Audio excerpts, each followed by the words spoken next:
बरसात में हड्डियों एवं मांसपेशियों के दर्द का बढ़ना, बात के रोग का बढ़ना, ये क्यों होता है, कैसे होता है और कारण क्या है। आज हम बात करेंगे इसी के बारे में। होम्योपैथी में इसकी क्या इलाज है, और आप जान लें कि होम्योपैथी दवाइयों का, पेन किलर्स का कोई साइड इफ़ेक्ट भी नहीं होता है और ना ही ये कोई अन्य रोग पैदा करती है। संक्षिप्त और सरल भाषा में हम आपका इसका विवरण प्रस्तुत करते हैं। आशा है आप सभी हमारी वीडियो को लाइक, शेयर और सब्सक्राइब अवश्य करेंगे।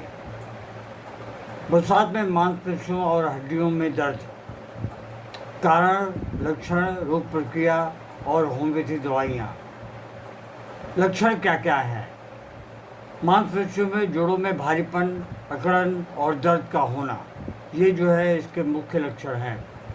पुराना गठिया या चोट वाला दर्द का बढ़ जाना, जो पुराना गठिया या चोट का दर्द होता है वो बरसात के दिनों में काफ़ी लोगों को जो है बढ़ जाता है। घुटने, पीठ, कंधों में सूजन आ जाती है। इसके अलावा ठंडी और नमी वाली हवा लगने से भी दर्द का बढ़ जाता है।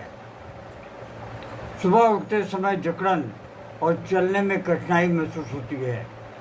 पैर को नीचे रख ही नहीं पाते हैं, इतना दर्द होता है एड़ियों में। चलने या काम करने पर धीरे धीरे आराम मिलता है। कारण क्या है? वायु दबाव, बैरोमेट्रिक प्रेशर में बदलाव से जोड़ों पर असर पड़ता है। नमी और ठंड से मांसपेशियों में संकोचन आ जाती है, कॉन्ट्रैक्शन जिसे कहते हैं।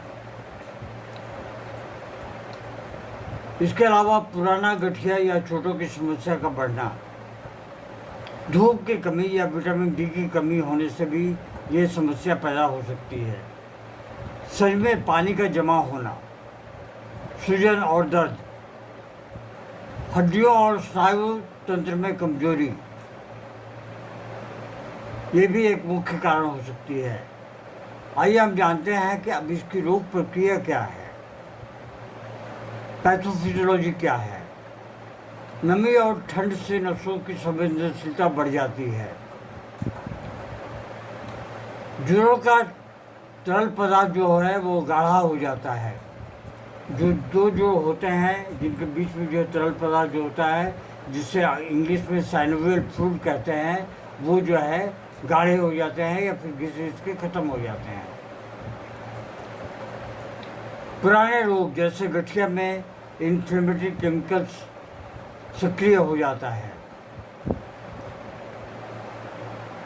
रक्त प्रवाह जो है घट जाता है, जिससे चलते स्टिफनेस और दर्द जो है शुरू हो जाता है। नमी के कारण इलेक्ट्रोलाइट्स इम्बैलेंस या मांसपेशियों में खिंचाव और ऐंठन आ जाती है। आइए हम देखते हैं कि इसमें होम्योपैथिक दवाइयाँ क्या हैं। हम होम्योपैथिक दवाइयों का नाम और उसके लक्षण के बारे में बात करेंगे। कृपया आप ध्यान से सुने और इसे अच्छी तरह से सुने। रोस्टॉक्स, ठंडी और नमी में दर्द बढ़ जाता है। चलने से आराम मिलता है, सुबह में जकड़न रहती है। चलने से आराम मिलता है और सुबह में जकड़न हो जाती है। ये है रोस्टॉक्स के लक्षण। इसके ठीक विपरीत ब्राइनिया, चलने से बढ़ जाता है और आराम करने से काफ़ी आराम मिलता है। चलने से बढ़ जाना और बैठे रहने से ठीक रहना। डल का मारा, बरसात या भीगने के बाद में दर्द या फिर अकड़न सी महसूस होना।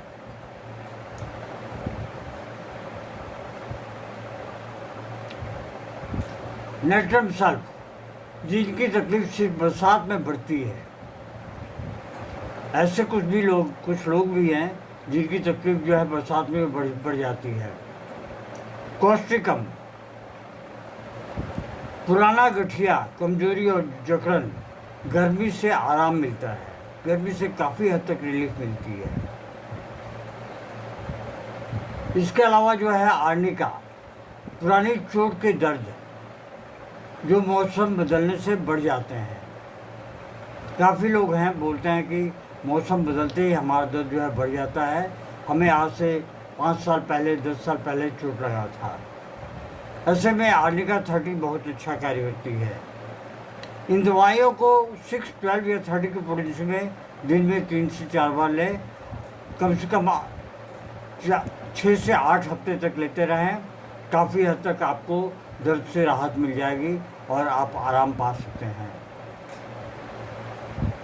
एक दवा है जिसका नाम है रूटा 12। स्नायु और लिगामेंट्स का दर्द, लिगामेंट्स में चोट लगने की वजह से दर्द हो रहा है, काफ़ी हद तक दर्द हो रहा है और बरसात में आते ही वो जो है बढ़ जाती है। ऐसे में ये दवाइयाँ बहुत ही अच्छा कार्य करती हैं। दोस्तों, आपको एक चीज़ बता दें कि कुछ अन्य पद्धति में जो टैबलेट्स वगैरह हैं वो आपको आराम तो देंगी, साथ ही में आपको नुकसान भी काफ़ी हद तक करेंगी। आपको गैस, एसिडिटी या फिर किडनी पर इफेक्ट पड़ेगा। शरीर को गर्म और सूखा रखें। घरेलू सुझाव, शरीर को सूखा और गर्म रखें। गर्म पानी की बोतल से सिकाई करें। सरसों या नीलगिरी के तेल से मालिश करें। हल्का फुल्का योग और स्ट्रेचिंग करें। धूप में बैठें और विटामिन डी सप्लीमेंट लें। कुछ जरूरी बातें,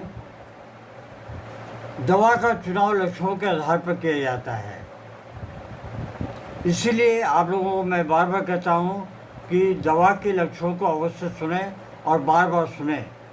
लेकिन आप लोगों के पास में टाइम नहीं होता, आप लोग 30 सेकंड 40 सेकंड सुनने के बाद में आप लोग स्किप कर जाते हो। हाँ, ये ज़रूर है कि आप कुछ ऐसे अश्लील वीडियोस भी देखते हो जिसमें आपका टाइम जो है वेस्ट नहीं होता, लेकिन ये जो मेडिकल लाइन है ये आपके लिए शायद नीरस लगती हो, लेकिन हमने ऐसे ऐसे लोगों को देखा है जो कि रोग से भोग रहे हैं और उनके पास में फिर दूसरा कोई विकल्प नहीं है। सारे ट्रीटमेंट करवाने के बाद में होम्योपैथी में आके कोई रास्ता ढूंढते हैं कि हमें कोई रास्ता मिल जाए। दोस्तों, आज के लिए बस इतना ही। आप लोगों से फिर मेरा करबद्ध अनुरोध है कि आप लोग मेरे वीडियोस को लाइक, शेयर और सब्सक्राइब और पूरी तरह से देखें। जय हिंद, नमस्कार। Long live homeopathy, long live Hahnemann.